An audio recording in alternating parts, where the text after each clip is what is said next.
오늘은 계속해서 부모와 자녀와의 관계, 그리고 고용인과 고용주와의 관계, 그 관계를 같이 살펴보고자 합니다. 먼저 이제 자녀들이 이제 부모에게 어떻게 해야 되는가, 우리 많이 묵상하는 말씀인데요. 다시 한번 우리 삶 속에 이것이 실천됐으면 좋겠습니다.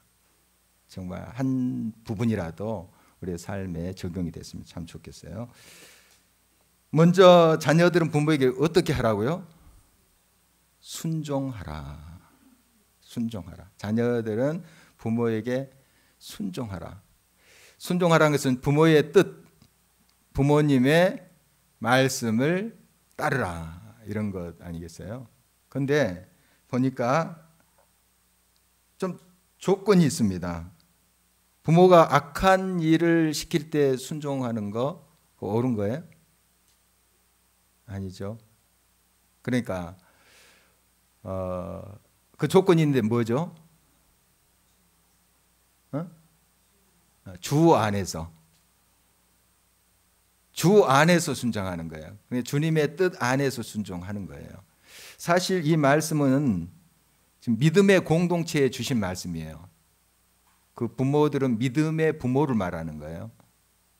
그러니까 어떤 우상을 섬기는 부모가 너 예수 믿지 마, 내가 섬기는 우상을 믿어, 예 순종하겠습니다 하고 우상한테 절하고, 그런 의미가 아니라는 거예요. 주 안에서 순종하라, 주님의 뜻 안에서 순종하라 하는 것인데요. 그러기 위해서는 주님의 뜻을 잘 알아야 돼요.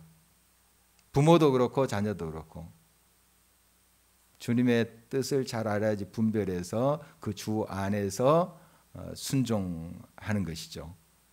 그런데 여기에 항상 우리가 좀 우를 범할 수가 있어요. 내 생각을 주님의 뜻이라 생각하면서 마땅히 부모를 공경하고 부모의 말씀에 순종해야 되는데, 이건 주 안에서 하는 것이 아니야 하고 내가 해석을 하는 거예요. 내 편의에 맞게. 그렇게 잘못 말씀을 해석하는 경우가 있어요.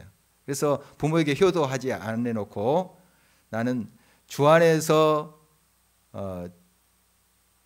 우리 부모가 살지 않기 때문에 나는 효도하지 않았다, 이런 식으로 적용하면 잘못된 거죠. 항상 주님이 뭘 원하시고 바라시는가, 그것을 먼저 헤아려야 됩니다. 또 주 안에서 순종하라 하면 우리 부모가 예수님을 아직 안 믿을 수도 있어요. 그렇다고 그들을 돌보지 않고 그들을 그냥 내버려둔다, 이건 또 아닌 것이죠. 주 안에 계시지 않는 부모라 할지라도 우리 예수 그리스도 안에 있는 사람들은 공경하고 그들을 잘 보살펴야 됩니다. 사랑으로 섬겨야 돼요. 그것이 주님의 뜻이죠. 그러니까 주님의 뜻이 항상 기준이 되어야 됩니다. 주님의 원하시는 바가 뭘까, 이걸 잘 분별해서 그 뜻대로 행해야 되겠죠. 그래서 먼저 우리의 마음에는 부모에 대한 존중의 마음이 있어야 돼요. 존중. 부모가 계시기 때문에 내가 있는 거 아니겠어요? 그렇죠. 우리 존재의 근원은 하나님이세요. 하나님이 우리를 있게 하신 거죠. 그러나 누구를 통해서 우리가 이 땅에 있게 된 것이죠? 부모를 통해서. 그 존재의 매개체가 되는 거죠. 우리가 이 땅에 존재하는 매개가 부모님이신 거죠. 그러니까 그 부모를 통하여 내가 존재하는 거 아니겠습니까? 얼마나 귀하신 분들이에요. 어떤 모양, 어떤 형편, 그가 예수 그리스도를 믿든 안 믿든 상관없이 부모를 통해서 내가 존재하고 있다는 거예요. 내가 이 세상에 삶을 영위하고 있다는 거예요. 그것만으로도 존중받을 수 있습니다, 부모가. 그러니까 물론 못된 부모들이, 악한 부모들이 있을 수 있어요. 또 요즘 흉악한 뉴스들이 얼마나 많습니까? 자기 친자식을 살해하고 뭐 이런 아주 정말 우리가 상상하기 힘든 그러한 악행들이 있긴 합니다. 그러나 우리는 어떠한 형편, 어떠한 모습의 부모든 그를 통해서 내가 존재한다. 하는 차원에서 그 부모의 존재에 대해서 감사할 수 있어야 돼요. 존중할 수 있어야 됩니다. 그리고 존경의 마음을 가져야 됩니다. 존경, 높여드리는. 그래서 오늘 말씀 보니까 공경하라, 공경하라. 부모를 높여서 그를 섬겨라 하는 말씀 주고 있는데요. 자랑스럽게 생각하라 하는 것입니다. 부모가 어떤 모습이든 부모를 자랑스러워하는 그런 이제 우리의 태도를 강조하는 말씀이겠죠. 그래야 하면 어떻게 된다고요? 3절 볼까요? 3절 함께 읽도록 하겠습니다. 이로써 내가 잘되고 땅에서 장수하리라. 잘 된대요. 잘 된대요. 땅에서 장수한다는 거 건강하고 합력해서 선을 이루신 거 말이에요. 뭐 병 안 걸린다 그런 뜻은 아니에요. 이것은 이제 건강한 삶, 합력해서 선을 이루는 그러한 삶을 말하는 것이죠. 부모를 공경하면 그렇게 된대요. 자, 이렇게 우리가 우리 자신과 주변을 살펴보면 금방 발견할 수 있어요. 잘 되는 사람들의 특징 보세요. 뭐 많이 그 부를 축적했다 하는 그런 의미의 잘됨이 아니고 삶에 정말 그 인격적이고 또 하나님의 평강과 은혜 속에 사는 사람들의 특징 보세요. 부모들에게 잘해요. 한번 이렇게 살펴보십시오. 부모들에게 효도를 합니다. 그건 이제 역으로 뭔가 많이 이룬 것 같은데, 많이 가지고 있는 것 같은데 불행해요. 행복하지 않아요. 그런 가정들 이제 살펴보면 부모에게 잘못하고 있어요. 그런 걸 우리가 이제 발견해 볼 수 있는데, 정말 우리가 하나님 말씀대로 순종하면, 말씀대로 따라가면 하나님께서 이 땅에서 잘 되고 우리를 합력해서 선을 이루게 하신다 하는 약속. 이게 약속 있는 첫 계명이다 이런 말씀을 하시는데요. 10계명 중에 이제 대인관계의 첫째 계명이 부모를 공경하는 거예요. 물론 다 중요합니다. 10계명이 다 중요하죠. 하나하나 1계명부터 10계명 못 하나 중요하지 않은 것 없죠. 그러나 우리가 이제 10계명 보면 1계명부터 4계명은 이제 하나님을 향한 그러한 그 우리의 태도, 우리의 신앙을 강조한다면 5계명부터 10계명, 이 6계명은 대인관계에 대한 강조를 우리가 볼 수 있습니다. 거기에 이제 첫 번째 나오는 계명이 이 부모를 공경하라 하는 거예요. 정말 약속이 있다. 내가 진정으로 부모를 주 안에서 공경하고 존중히 여기면 네가 잘 된다. 형통케 된다 하는 말씀이에요. 다시 한번 말씀드리지만 이 형통하다 하는 말씀이 성경에 많이 나오는데요. 이 형통한 삶이라는 것은 문제가 없다는 뜻은 아니에요. 예수 그리스도를 잘 믿어도 문제 있습니다. 어디 실망스러운가요? 수요기도에 열심히 나와도 여러분 문제 있습니다. 삶에 어려움이 있을 수 있어요. 형통이라는 말은, 성경에서 말하는 형통이라는 말은 그 모든 상황을 헤쳐갈 수 있다는, 그리고 그 부정적이라고 생각하는 상황조차도 나중에 합력해서 아름다운 재료가 된다는 그런 의미의 형통이에요. 그러니까 세상 사람들은 막 저런 형편을 아주 불행하다, 안 됐다 이렇게 이야기하는데, 형통한 자의 삶의 모습에서는 그 모든 어려움과 불행이라고 생각하는 그런 모든 세상 사람들의 그런 상황조차도 아름답게 변해요. 그것 때문에 더 아름답게 삶이 세워지고 풍성해지는 거예요. 이게 형통한 삶입니다. 요셉의 이야기 우리 얼마나 잘 알고 있습니까? 그가 크게 잘못한 게 있나요? 그런데 막 죽임을 당할 뻔했잖아요. 근데 가까스로 목숨 건져서 노예로 팔려가고 하는 우리 이야기를 잘 알고 있는데, 뭐 크게 잘못됐나요? 물론 17살 좀 철이 들만한데 막 꿈 이야기하고 막 이렇게 철없이 굴었던 그런 건 있어요. 그러나 그게 뭐 죽임을 당할 만큼 큰 죄입니까? 좀 철이 없는 거지. 큰 죄를 저지르지 않았어요. 그러나 그가 그러한 모든 어려움 속에 끝까지 하나님을 경외하고 바라볼 때 합력해서 선을 이루시잖아요. 그리고 억울한 누명으로 감옥에 갇히기도 하고 그 스토리 다 아실 거예요. 요셉처럼 그렇게 훌륭한 정말 인물, 정말 하나님을 경외했던 인물도 고난 당하잖아요. 그러나 결국 보면 그의 삶은 형통한 삶이었어요. 그래서 그가 이제 30세 이제 결혼하잖아요. 빨리 그 국무총리였어요. 30세 됐습니다. 고통을 물론 당했지만, 고난을 당했지만, 그래도 늦은 그런 나이에 그 대제국의 국무총리가 된 건 아니잖아요. 30세 해서 결혼을 했는데 두 아들 낳았죠.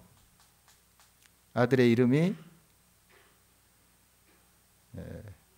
므낫세, 그 다음에 두 번째 아들 에브라임. 므낫세라는 뜻은 잊어버렸다, 잊어버림, 용서했다는 뜻이에요. 여러분, 어떻게 내게 상처를 주고 억울하게 한 사람을 잊을 수 있어요? 나를 죽이려고 했던, 노예로 팔았던 사람을 어떻게 내가 잊을 수 있어요? 안 잊어져요. 잊어야지 할수록 더 기억나는 거예요. 더 또렷이 기억나는 게 그게 상처예요. 어떨 때 잊어버립니까? 용서할 때, 진정으로 용서할 때, 잊어버린 거예요. 그게 잊어버림의 뜻이에요. 므낫세 이름이 잊어버림. 두 번째 아들 낳았는데 에브라임, 뜻이 창성케 됐다 하는 뜻이에요. 그 신앙 고백이에요. 아들들 이름을 붙이면서 이 신앙 고백을 하는 거예요. 내가 잊어버리니 하나님께 다 털어버리고 하나님 앞에 나아가니 하나님이 이렇게 창성케 해주셨다. 이 대제국의 국무총리가 되게 하고 그를 통해서 가족들이 또 살고 그 애굽 사람들도 살게 된 거잖아요. 기근에 창성케 됐다 하는 거예요. 그러니까 결국 그의 삶은 형통한 삶이었어요. 고난의 과정이 있지만 또 애굽의 국무총리가 됐는데 어려움이 없겠습니까? 성경 자세히 기록하지 않았지만 어려움이 또 있었을 거예요. 나름대로 힘든 일이 있었을 거예요. 항상 뭐 하는 일마다 잘 되고 막 형통하고 그 우리가 생각하는 그런 형통이 아닌 거죠.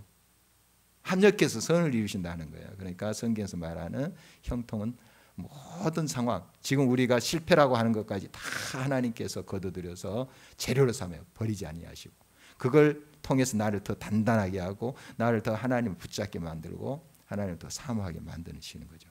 그래서 그 환난과 역경이 오히려 내게 유익이 된 거죠. 그래서 시편 기자가 119편에 고난이 내게 유익이라 그런 말씀하잖아요. 여러분 그런 고백이 여러분이 지금 마음에 있습니까? 고난이 내게 유익이라. 그 고난 때문에 내가 주의 율례를 내가 따르게 됐습니다. 주의 말씀을 깨닫게 됐고 주의 말씀을 붙잡게 됐습니다. 이런 고백 아닙니까? 고난이 없었더라면 내가 어떻게 주님을 더 그렇게 믿음으로 바라보면서 붙잡을 수 있었겠습니까? 하는 고백이에요. 이게 형통한 삶의 모습이에요. 그런데 고난당하면 계속 불평, 불만. 광야 생활했던 이스라엘 백성들 40년 동안 불평, 불만이잖아요. 물론 뭔가 반석에서 물이 터지면 할렐루야 하고 뭐 감사했죠. 홍해 갈라질 때도 감사하고 잠깐이에요. 잠깐입니다. 또 목마르면 또 원망 불평. 그래서 그들의 40년 광야 생활은 불평의 연속입니다. 원망의 연속이에요. 그러니까 이 고난을 잘 우리가 받아들이면서 그 고난 속에 요셉처럼 하나님을 바라보고 더 가까이 가고 했다면 그게 창성케 되는 풍성케 되는 형통한 삶의 열매로 맺혀질 텐데 이 고난을 불평과 불만으로 나간 사람의 특징은 끝까지 그냥 안 되는 거예요. 무너지는 거죠. 여러분 정말 모든 상황 속에서 감사하면서 또 하나님 주시는 은혜에 또 찬송하면서 갔으면 좋겠습니다. 그래서 우리 이제 가정을 돌아보면 참 어떻게 보면 부모가 자식에게 그런 아픔을 주고 뭐 하는 가정들이 있어요. 또 부모 때문에 많은 고난을 당하는 그런 자녀들이 있고 참 안타깝죠. 그러나 그런 환경이라 할지라도 혹시 그런 환경이라 할지라도 그것을 불평불만하면서 사는 인생은 불통한 삶이에요. 형통한 삶이 아닙니다.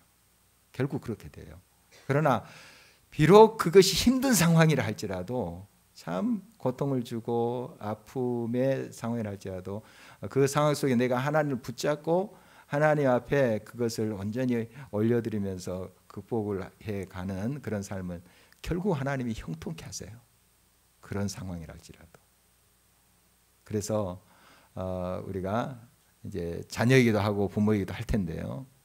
우리 자녀의 입장에서 정말 어떤 상황, 어떤 형편이라든지 부모에 대한 존재 그 자체를 인정하고 또 존중하고 공경하는 삶.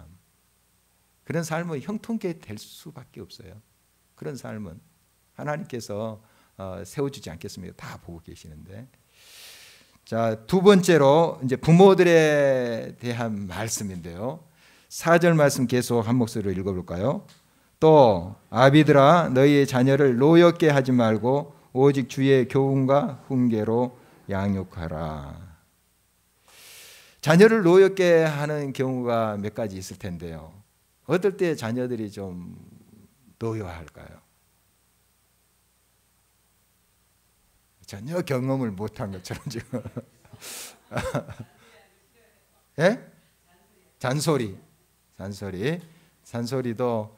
좀 뭐랄까 자기를 지적하는, 자꾸 잘못을 지적하는 그런 것들 좀 많이 싫어한 것 같고요. 물론 우리가 교훈하고 책망해야 돼요. 책망하는데 좀 타이밍이 중요하지 않아요? 타이밍 막 감정이 북받쳐 오르는데 거기에다가 정말 옳은 소리를 해요. 그러면 옳은 줄 알아요. 저 엄마 말이 아빠 말이 맞는 줄 알아요.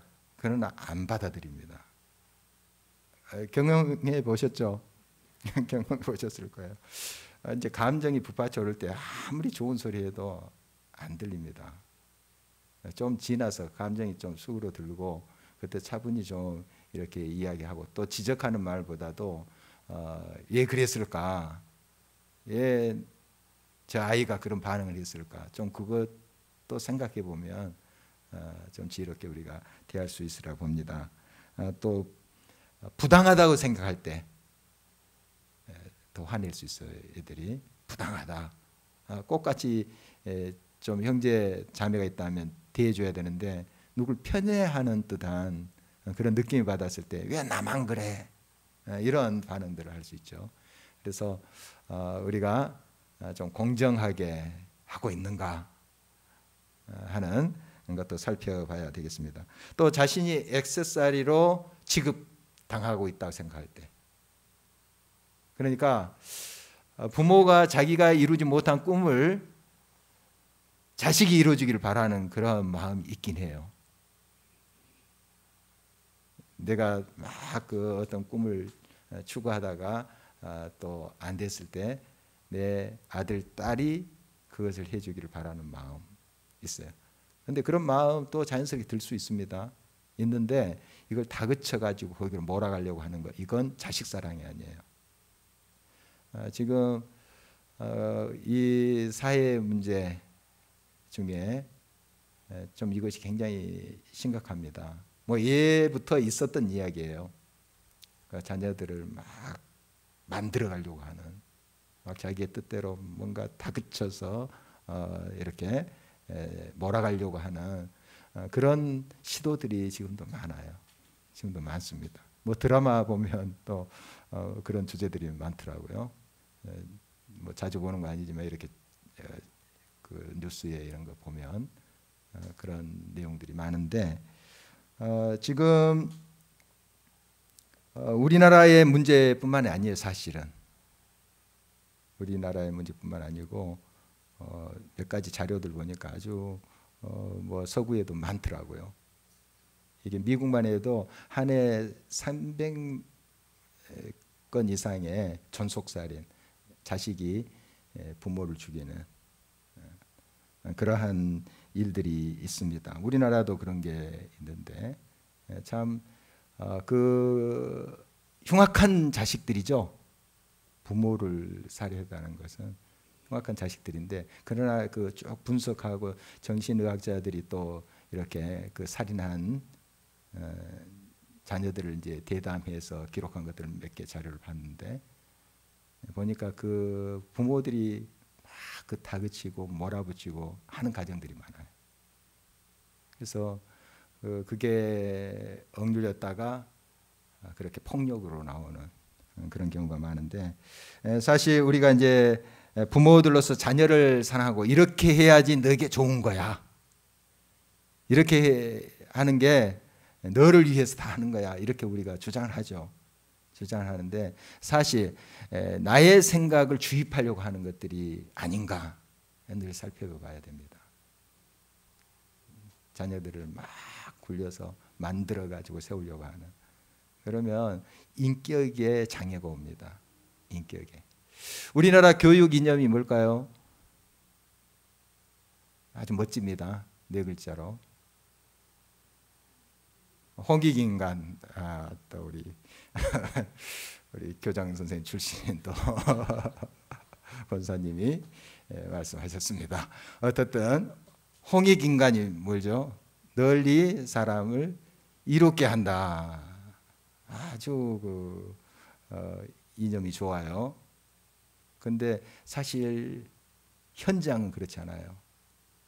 현장은 어떻게든 그냥 알아주는 학교에 들어가는 거, 성공하는 거, 돈 많이 버는 그런 직장을 얻는 거, 이게 공부의 목적이 되어버렸어요. 요즘 자사고의 문제, 물론 이제 찬반의 이야기가 있습니다. 또 명함에 그러한 내용이 있어요. 어느 것을 지지하고 뭐 그런 이야기가 아니라, 정말 이제 비판하는 쪽은 자사고 폐지해야 된다 하는 비판의 쪽은, 우리나라는 이제 다 입시에 초점을 많이 맞추잖아요. 다 그렇다 하는 것은 아니고요. 입시에. 그래서 예국어 고등학교는 예국어를 통해서 어떤 이제 길을 찾아가는 것들을, 거기에 재능을 가지고 이제 길을 찾아가는 것으로 이렇게 예국어 고등학교를 만들었는데, 이제 입시 학원처럼 되죠. 좋은 학교, 소위 알아주는 학교에 보내는 그런 식으로 가는 그런 면이 없지 않아 있어요. 자사고도 좀 이제 그런 것을 비판받고 있죠. 입시 학원이지 뭐 교육 이념 이야기하지만 좋은 소위 알아주는 그런 학교에 보내는 입시 학원이 아닌가, 이런 비판이고요. 또 이제 계속 그 찬성하는 쪽은 그래도 순수하게 어떤 이념을 가지고 그 인재를 길러내고 하는 그런 좋은 뜻도 있습니다. 그러니까 이제 이 두 의견의 충돌인데요. 우리 한국 교육의 그 이념이 홍익인간, 정말 얼마나 아름답습니까? 자기만 높아지겠다, 자기만 훌륭한 학교 가겠다 하는 것이 아니라 널리 다른 사람도 살피면서 이롭게 해주는 그런 복의 통로, 그런 사람을 만들어내는 것이 이제 교육 이념인데, 이렇게 되기 위해서는 참 인성을 길러줘야 되는 것이죠. 인성. 어떤 뭐 지식이라든지 이런 것도 중요하죠. 어떤 기술을 또 배운다든지, 이것도 교육의 목적이 되겠습니다만은 참 사람을 만들어주는 거. 그래야지 그런 모든 기술과 지식들이 올바로 사용되지 않겠습니까? 그래서 더 근본적인 것은 사람 만드는 거죠. 사람 만드는 거. 그게 이제 교육 이념인데, 사실 이것은 물론 교육 현장에서 이루어져야 될 거지만 우리 가정에서부터 이루어져야 돼요. 부모부터가 어떻게든 너는 인류학교 이렇게 돼버리니, 그 조금만 거기에 부응하지 않으면 막 이제 태클이 들어오는 거예요. 학교에 선생님들을 공격하고 이렇게 되는 거죠. 이런 분위기 속에서 제대로 교육이 또 이루어지기가 쉽지 않죠. 참 안타까운 이야기예요. 우리 부모들이 의식을 전환시켜야 돼요. 그렇다고 자식들 이제 내버려 둘까, 방목만 할까? 그건 또 아니죠. 우리가 자녀들의 달란트가 무엇인가 기도하면서 찾아주면서 그들의 인성을 나아가서 영성, 하나님을 경외하는 법, 이걸 잘 가르치면 찾아가게 돼 있어요. 비전을 발견하게 돼 있어요. 그런데 우리가 만들어 놓은 틀에 막 집어넣으려고 하니까 너는 무슨 학교 들어가야 돼, 이런 거, 너는 이런 직업을, 알아주는 직업을 꼭 선택해야 돼, 틀에 딱 맞춰서 막 집어넣으려고 하니까 달란트는 다른 데 있는데.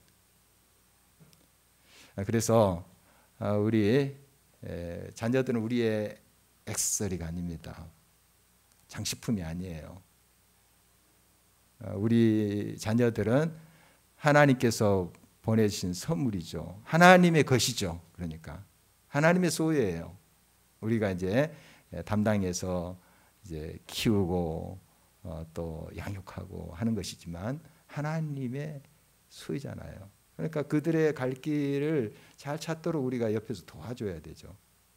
물론 이제 도와준다는 게 나의 생각을 막 집어넣는 게 이게 너를 도와주는 거야, 이런 왜곡된 태도가 있는데, 여러분 정말 잘 하나님의 뜻을 알아야지 또 잘 도와줄 수 있으라고 합니다. 그래서 우리 부모들도 역시 하나님의 뜻을 알아야 돼요. 아까 자녀들도 주 안에서 하나님의 뜻을 잘 알아야지 그 뜻 안에서 부모를 공경하듯이 부모들도 역시 하나님의 뜻이 무엇인가 하는 걸 잘 알아야 돼요. 어떻게 알 수 있을까요?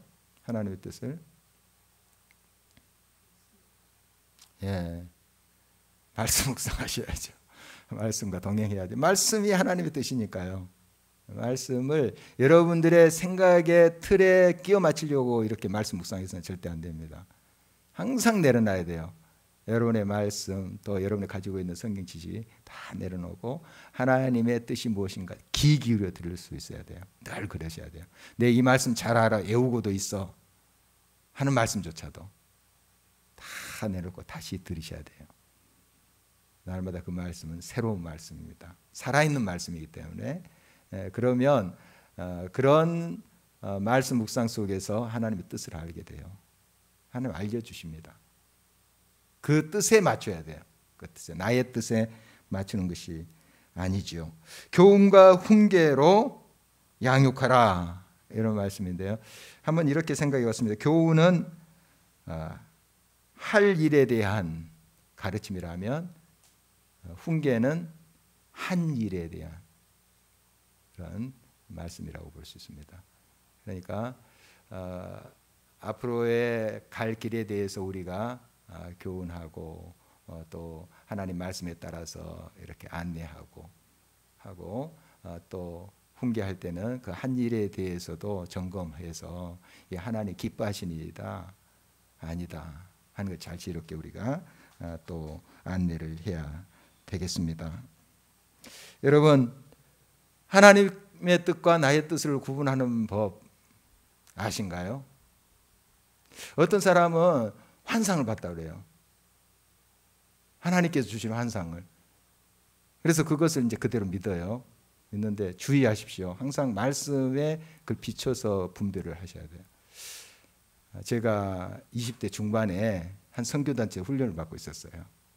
훈련을 받았는데 3개월은 훈련받고 3개월은 이제 아우리치라고 해서 팀으로 나눠져서 또 사역을 합니다. 전도도 하고 병원 사역도 하고 고아원도 가서 이제 이렇게 사역도 하고 전도도 하고 이런 사역을 하는데 한 자매가 저한테 왔어요. 꿈을 꿨대요. 제 꿈을. 환상을 봤는데 하나님이 나를 보여주시면서 네 남편이라 했다는 거예요. 아이고 황당했어요. 진짜 20대 중반 때. 그래서 한번 기도해 봅시다 했죠.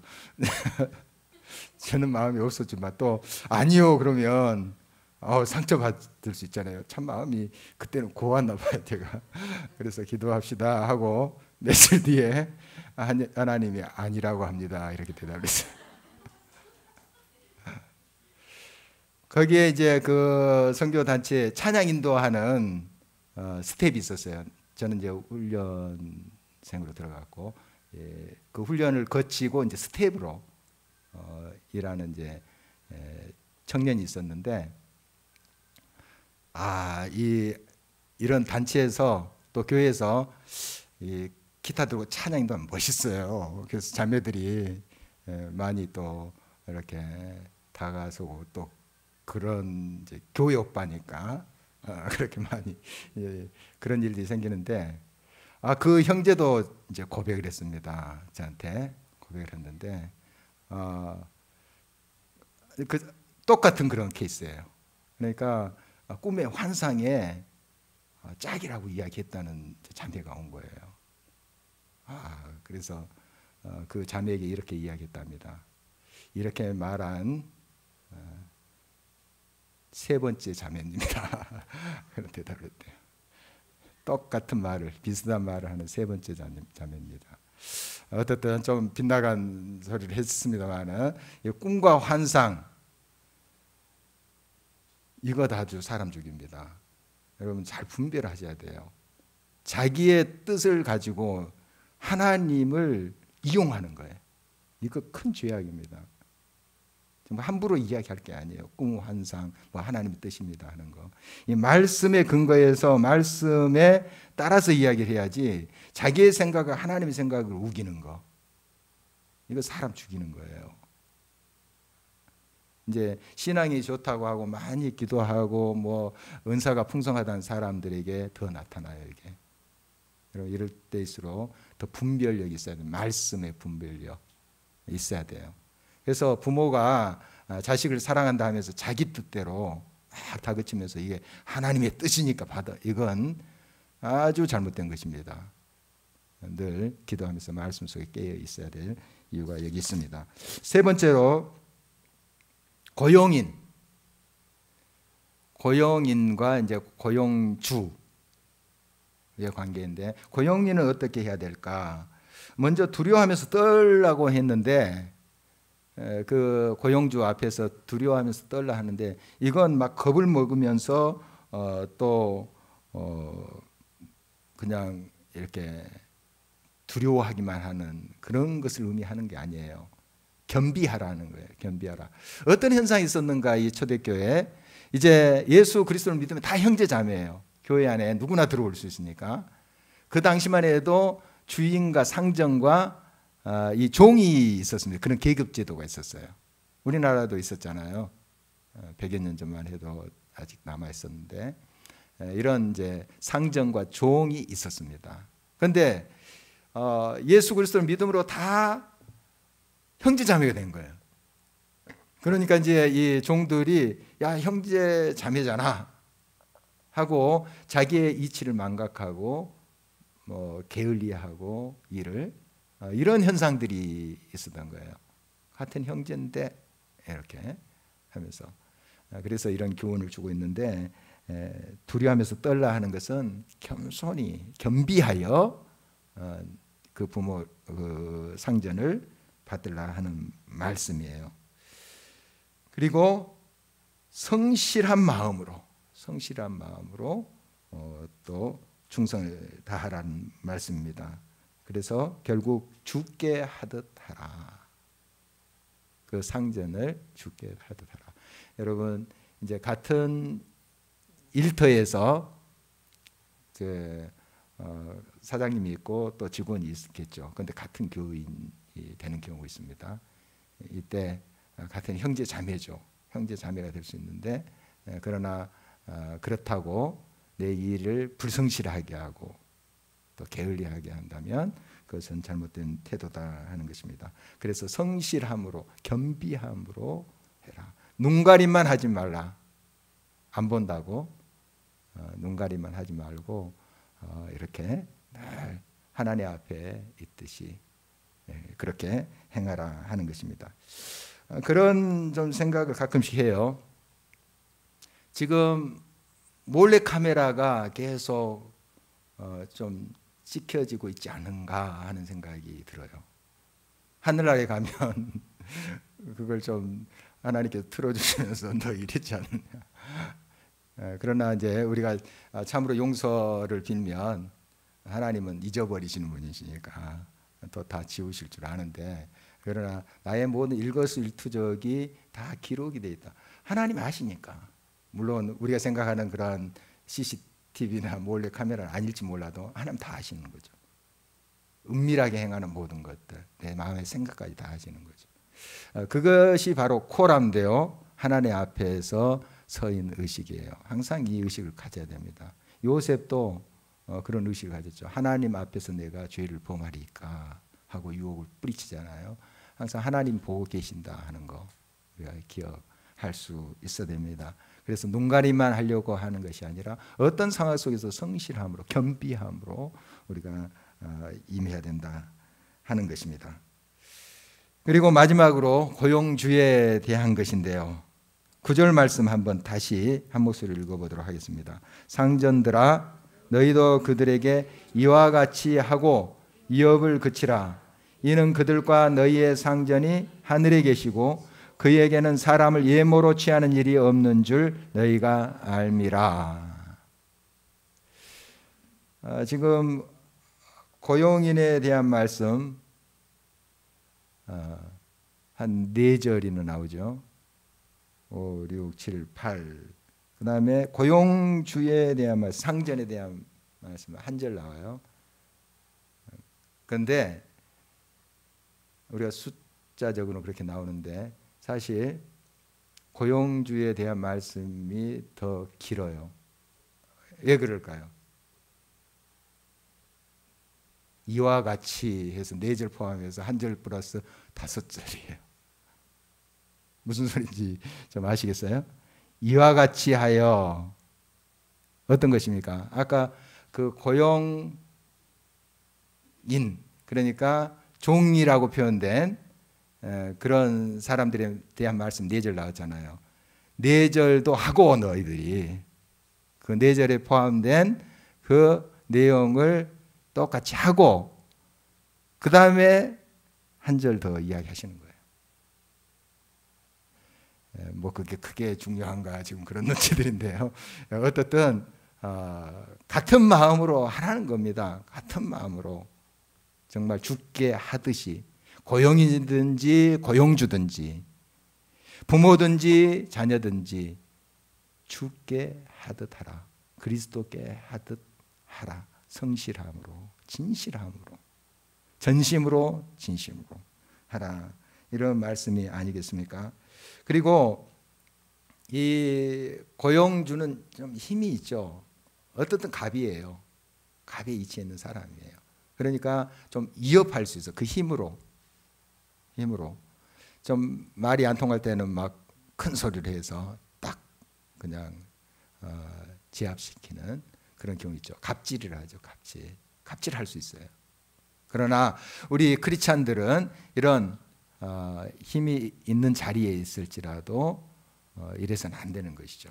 주님께 하듯이 고용인을 대하고 형제 자매를 대해야 된다 하는 것입니다. 항상 하나님이 우리의 궁극적인 상전이시다. 우리의 모든 이들의 상전이 하늘에 있다 하는 말씀은 그 하나님이 우리의 상전이시다 하는 것이. 그래서 이 상전이라고 지금 이 본문에 나온 사람도 역시 종이에요. 하나님의 종. 하나님 입장에서 보면 다 종들입니다. 역할이 있는 것이죠. 그런 의식, 청직의 의식, 종의 의식을 가지고 또 이제 고용인을 종들을 이 당시에 이제 문화 속에서는 종들을 대하라 하는 것이고요. 사람을 예모로 취하지 않으시는 하나님, 종이든지 상전이든지 또한 아들이든지 아버지든지 하나님이 예모로 사람을 판단하지 아니하신다 하는 사실을 알고 그 하나님의 마음을 가지고 형제 자매를 대하는 것, 주변의 사람들을 대하는 것이 참 중요하다고 생각이 됩니다. 여러분 지금도 많은 사람들 우리가 만나게 돼요. 또 관계를 맺고 삽니다. 여러 또 이웃이라는 관계도 있고 또 지나가는 행인 1, 행인 2. 어떻게 보면은 옷깃만 스쳐도 뭐 인연이라는 이야기도 있듯이 다 관계입니다. 사실은 그냥 지나치는 것 같지만 나의 인생의 드라마의 행인 1, 행인 2로 등장하는 사람들이에요. 그냥 지나치는 것 같지만 어떻든 이런 여러 관계 속에서 우리가 모든 사람을 죽게 대하듯 그렇게 하라는 거예요. 죽게 대하듯. 쉽지 않죠. 우리 사람은 이렇게 예모로 사람을 많이 평가할 수가 있어요. 굉장히 높은 지위에 있는 사람은 조금 내가 더 조심해서 대하고 그렇지 않은 사람은 조금 하대할 수 있는 그런 경우 있어요. 함부로 대하고 함부로 그냥 말하고 하는 경우가 있는데 우리 자신을 한번 살폈으면 좋겠습니다. 나는 죽게 대하던 내 형제 자매를 대하고 있는가. 특별히 이제 가족을 이렇게 잘 우리가 대하지 못한 경우가 많아요. 왜냐하면 너무 이물으니까 너무 쉽게 가볍게 생각하니까. 그런데 가족들 이제부터 한번 좀 주님께 대하듯 한번 해보시기 바랍니다. 하실 수 있겠어요? 한 주간 이제 좀 숙제해 보겠습니다. 남편을 주님께 대하듯, 아내를 주님을 대하듯. 어떤 일이 벌어질까요? 실제로 그렇게 말씀대로 우리가 순종한다면 대단할 것 같아요. 진짜 말씀을 그대로 한번 우리가 한 주간 동안 실천하고 다음 주간 조금 우리가 실패할 수 있어요. 또 말씀대로 또 100% 살지 못할 수도 있지만 우리 기도하는 거예요. 하나님, 말씀이 이렇게 우리들에게 가르치는데 주님을 대하듯 내 남편, 내 아내, 내 자녀, 부모 대하게 해주십시오. 직장에서 내 상전, 내 하급자 한번 대하게 주님 도와주십시오. 이렇게 기도하는 마음으로 할 때 정말 자그마한 실천이라도 그 주님을 대하듯 할 때 어떤 변화가 일어나는지 한번 기대해 보면서 한번 일주일을 살았으면 좋겠습니다. 한번 해보시겠어요? 대답이 이렇게 해줬잖아요. 한번 해보시겠어요? 아직도 대답이 아주 크지 않습니다. 해보시겠습니까? 네, 해보십시오. 말씀대로 실천할 때 하나님이 어떻게 역사하시는가. 하나님이 하시겠다고 하시는 거잖아요. 우리가 믿음으로 순종하면. 그래서 정말 하나님의 역사를 우리가 경험하는 시간들이 됐으면 좋겠습니다. 기도하시겠습니다.